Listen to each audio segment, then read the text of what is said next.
और हमारे साथ में मजदूर संगठन के प्रतिनिधि जुड़ चुके हैं, मुकेश माथुर, जो कि हिंद मजदूर संघ के प्रतिनिधि हैं। किस रूप में देख रहे हैं इन घोषणाओं को और मजदूरों के लिए इस पैकेज में क्या है? कांग्रेस सवाल उठा चुकी है, लेकिन यहाँ पर निर्मला सीतारमण ने कहा है कि अलग अलग जो क्षेत्र हैं, अलग अलग सेक्टर के लिए वो लगातार घोषणाएं होंगी। क्या कुछ उम्मीदें हैं और इस पैकेज जो आज ऐलान हुआ है उसको लेकर आपका रिएक्शन क्या? तो जब माननीय प्रधानमंत्री जी ने 20 लाख करोड़ के जो ये पैकेज की घोषणा की थी, उससे देश के लोगों को, जिसमें मजदूर वर्ग के लोग भी हैं, स्मॉल सेक्टर इंडस्ट्री के लोग भी हैं और दूसरे वर्ग के लोग भी हैं, उनको ऐसा लगा कि कुछ ना कुछ हमें हेल्प मिलने का काम होगा। आज जो फाइनेंस मिनिस्टर ने कहा है, उनकी बात से ये लगता है कि अलग अलग सेक्टर के लिए वो 3-4 दिन तक घोषणाएं करेंगे। और आज उन्होंने एमएसएमई के लिए स्पेशली जो भी कुछ वो उनको पैकेज देना है वो घोषणा की है। और उसमें उन्होंने 3 लाख करोड़ रुपए के ऋण की जो घोषणा की है और उसको पैकेज का नाम दिया है। उससे अभी मजदूरों को क्या लाभ होने वाला है ये कुछ साफ तौर से दिख नहीं रहा है, क्योंकि जब तक छोटे छोटे उद्योगों को मजदूरों को तनख्वाह देने के लिए सीधे तौर पर हेल्प नहीं की जाएगी, तब तक हम नहीं समझते कि मजदूरों को तनख्वाह देना संभव हो पाएगा। क्योंकि आपने भी देखा है कि भले ही हमारे माननीय प्रधानमंत्री ने कहा है कि किसी मजदूर की तनख्वाह मत काटो, लेकिन उसके बावजूद भी अप्रैल माह का वेतन बहुत सारे सेक्टर में, बहुत सारी इंडस्ट्री में आज तक भी मजदूरों को नहीं मिला है। और वहां के जो मालिक हैं उनका कहना यही है कि हमारी स्थिति इस प्रकार की नहीं है कि किस प्रकार से हम उनको दें। तो ये लग नहीं रहा है कि इससे कोई मजदूरों को कोई राहत मिलेगी।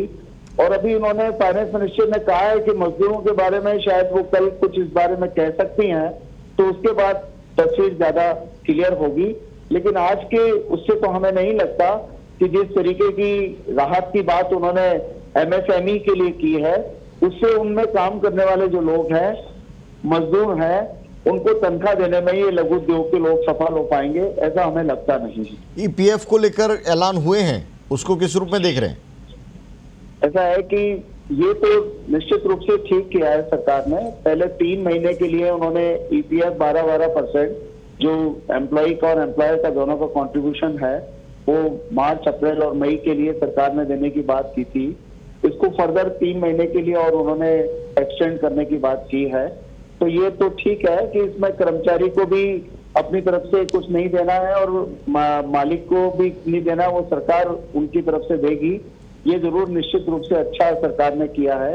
लेकिन एक बात और सरकार ने कही है कि जो कंपनियां हैं और बड़े उद्योग हैं, वहां पर जो कर्मचारी काम करते हैं उनके लिए लिक्विडिटी की जो उन्होंने बात की है, जो 12% ईपीएफ में जो उनका कंट्रीब्यूशन आता है, उसकी जगह वो 10% कंट्रीब्यूशन दे सकते हैं और इसको लिक्विडिटी का नाम देके उनको ज्यादा तनख्वाह मिल जाएगी और कंपनियों पर भार कम होगा। तो ये यहाँ पर भी हमारा कहना है कि ये भी जिम्मेदारी सरकार को लेनी चाहिए थी, क्योंकि आज की तारीख में किसी एम्प्लॉय का 10% अगर ईपीएफ में कटता है तो उसका ईपीएफ में पैसा कम जाएगा और फ्यूचर में उसको जो भी पेंशनरी बेनिफिट मिलने वाले हैं उस पर उसका प्रभाव पड़ेगा। सिमिलरली कंपनी का जो कंट्रीब्यूशन है वो भी कम जाएगा, तो इससे एम्प्लॉय को कोई फायदा होने वाला नहीं है, कर्मचारी को कोई फायदा होने वाला नहीं है। सरकार अगर 10% कर्मचारी और एम्प्लॉयर का, कंपनी वाले का कर रही है, तो 2% सरकार को इसमें देना चाहिए। अब इसमें क्या टेक ऑन पे के हिसाब से हम बात कर सकते हैं कि जहां 50,000 तनख्वाह मिलती है उसका 12% की जगह 10% ही कटेगा, तो तनख्वाह उसके हाथ में ज्यादा आ जाएगी, लेकिन उसका जो 2% कॉन्ट्रीब्यूशन है वो तो कम कटेगा।